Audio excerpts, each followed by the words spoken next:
Hop, c'est la vidéo du coup du mercredi, comme d'habitude, sur Johnny Jairo. Désolé de sortir aussi tard, j'avais eu quelques problèmes aujourd'hui.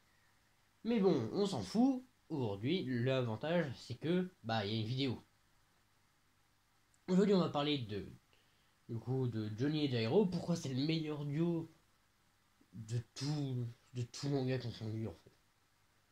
On va commencer par le début. C'est qui Johnny et Jairo? Johnny, de son nom de naissance, Jonathan Joestar, est le fils d'un mec d'un mec riche du 18e siècle en Amérique. Enfin, en 19e siècle, en Amérique. Du coup, il a un frère, Nicolas, qui va mourir malheureusement à cause d'une souris. Grosso modo, c'est ça, mais très grosso modo. Sauf que cette souris est encore en vie grâce à Johnny, mais enfin, à cause de Johnny, mais voilà quoi, c'est très compliqué l'histoire de la SBR. Je vous conseille de lire le chapitre de Civil War, c'est ça le contre Civil War, c'est ça qui montre vraiment le background de Johnny. Qui du coup en fait il est paraplégique de base. Enfin au début de la course il est paraplégique. Du coup quand il va découvrir Jairo Zeppeli, avec sa boule de fer va réussir à le refaire marcher pendant la moindre seconde. Et c'est ça qui va redonner confiance à Johnny pour qu'il va retourner sur scène pour participer à la Steel Run. Ensuite, forcément, je vais vous expliquer c'est qui Jairo. Hein. Bon, Jairo Zeppeli, de son nom Jairo Zeppeli, est le fils de la lignée Zeppeli qui obéit au roi et qui exécute. En gros, c'est littéralement ceux qui exécutent les criminels pour le roi. Le roi d'Italie, du royaume de Naples.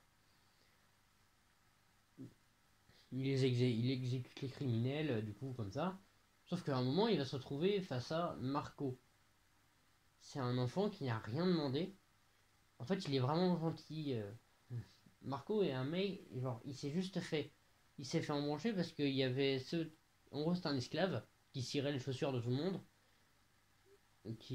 et il s'est fait, et en fait, ceux à qui il appartenait, enfin, appartenir, c'est un grand mot avec esclave, mais voilà, ceux à qui il appartenait, et ils se sont fait choper pour je sais plus trop quoi d'ailleurs. Ils se sont fait choper et du coup, ils se sont tous mis, ah oui, pour une rébellion, ils ont essayé de se rebeller contre le roi, et ils se sont fait tous, et du coup, ils sont tous condamnés à la peine capitale, pour ne pas dire, voilà quoi, pour ne pas dire comme Louis XVI, mort quoi. Du coup, pour le sauver, Jairo a juste trouvé un seul truc, c'est gagner la Steel Ball Run, qui offrira la reconnaissance, ainsi que accessoirement 50 millions de dollars, accessoirement. Mais lui, en fait, on va voir que quasiment tout le monde ne veut, tout le monde de la Steel Ball Run ne veut pas des. Enfin, ou si, mais dans un autre objectif, par exemple Sandman c'est pour racheter les terres de ses ancêtres. Du coup, ensuite, on va parler de pourquoi c'est le meilleur duo. En fait, Johnny et Jairo ne sont pas spécialement gentils. Johnny, c'est un petit peu un anti-héros. Parce que on voit que, en fait, genre, c'était un connard. Le mec a piqué la place à quelqu'un qui avait attendu toute une journée pour aller voir un truc de théâtre. Non, c'est pas un film, parce que quand on est quand même au 19e siècle, et les films, c'est pas ouf quoi. Après, peut-être qu'il était, hein, je me souviens plus très bien. Du coup, et le mec l'a piqué sa place. Du coup, après, c'est ça qui va entraîner à ce que le mec lui tire dessus et paf, plus de jambes. Mais le mec n'est pas spécialement bon. Jairo, on le voit, hein. Quand il voit quelqu'un de blessé, il n'en a rien à foutre. Il continue. Il peut juste paniquer. Le seul truc, si jamais tu veux battre Jairo, déjà bonne chance. Et si tu fous à mal Johnny, t'es mort. Même si tu t'excuses, t'es mort. Voilà, c'est pour ça que ce duo est incroyable, parce que pendant la fausse mort de Johnny contre le combat contre Ringo Rodrigan dans le Dome 8, il a commencé à paniquer, il leur a envoyé des boules de fer, mais c'était incroyable. J'adore. Jairo, c'est quoi son pouvoir? Il peut manier des boules de fer, et plus tard, avec ces boules de fer, il va obtenir Ball Breaker qui va faire une musique d'ACDC, bien évidemment. ACDC, qui va permettre de. Tous ceux qui touchent la boule de fer vont vieillir. Direction les pattes, tu te fais toucher par une boule de fer de Jairo. Alors que Johnny, lui, son stand, ça lui permet juste d'appliquer la rotation sur ses ongles. Bah c'est pourri. Ouais, mais non, ça va devenir le deuxième stand le plus puissant. Avant, après, bien évidemment, God Experience Requiem. Parce qu'on peut littéralement dire que si jamais un jour il y a un stand plus fort que God Experience Requiem, chapeau à Raki. Même si jamais il y a un mec plus fort que God Experience Requiem, chapeau. Bon, en tout cas, on va leur parler. Là, on va parler de leur évolution durant la course. Au début, ils ne se connaissent pas du tout, mais Johnny va lui montrer en gagnant la première étape, en finissant cinquième à la première étape, quatrième je crois même, à la première étape, ce qui lui va dire le 15 000 mètres, comme ça, la première étape pour voir un petit peu de tout. Oui, ils vont se battre contre la famille. Non, ils vont pas se battre, c'est leur deuxième épreuve qu'ils vont se combattre contre la famille Bom Bom. Ensuite pour la deuxième étape, c'est bon, ils sont amis.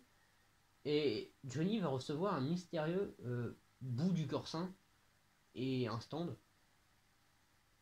En gros, son bras va avoir un moment, il va voir qu'il y a un double bras. Bon, il se dit qu'est-ce que c'est que ça? Mais non, il a chopé le bras du corsin, ce qui va mener à tout le truc du corsin.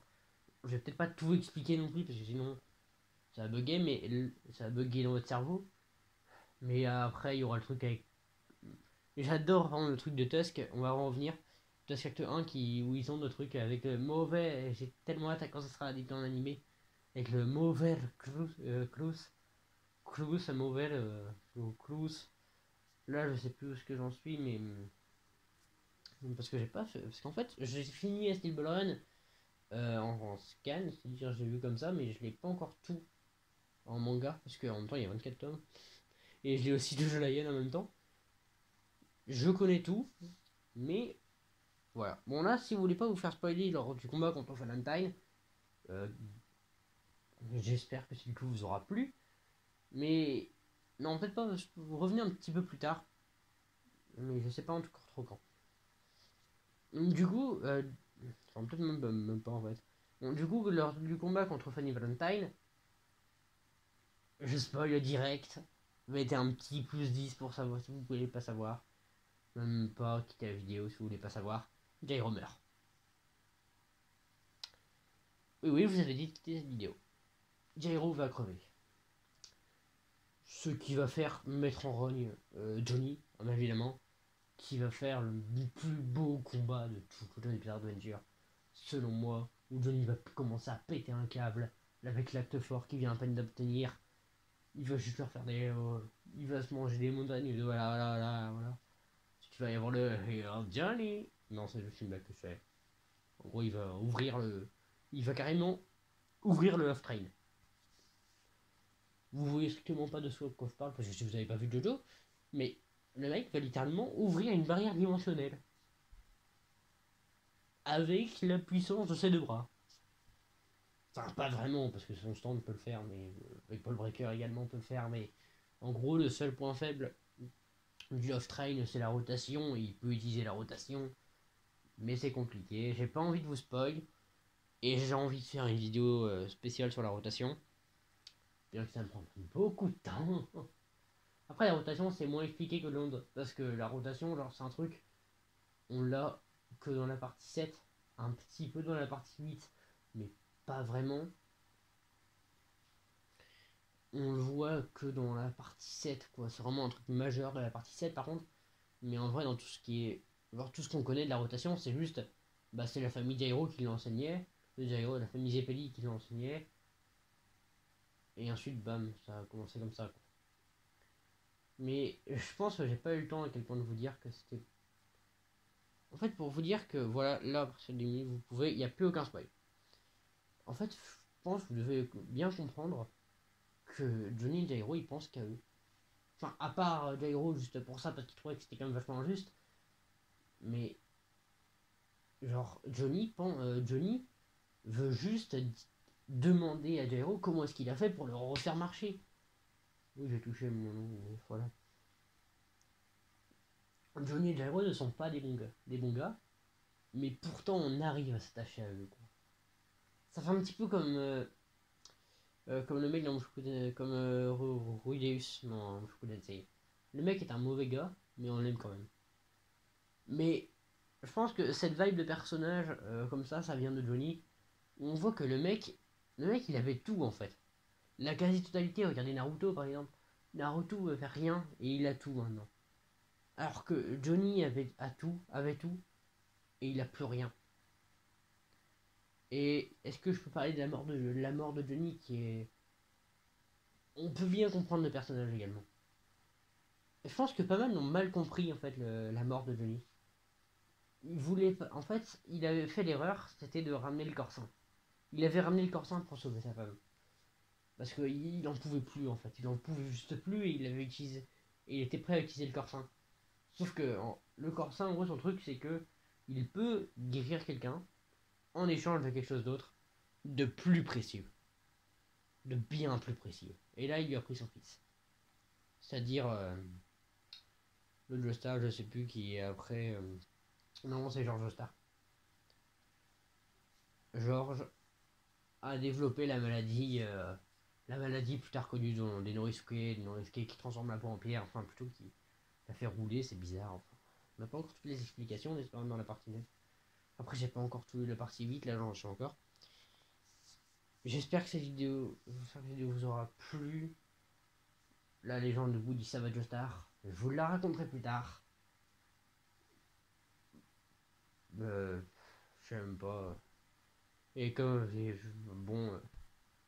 dirait notre très célèbre italien, pizza mozzarella. Mince, je me suis trompé. Pizza mozzarella, je sais plus. Vivement l'adaptation en ennemi pour celle-là aussi.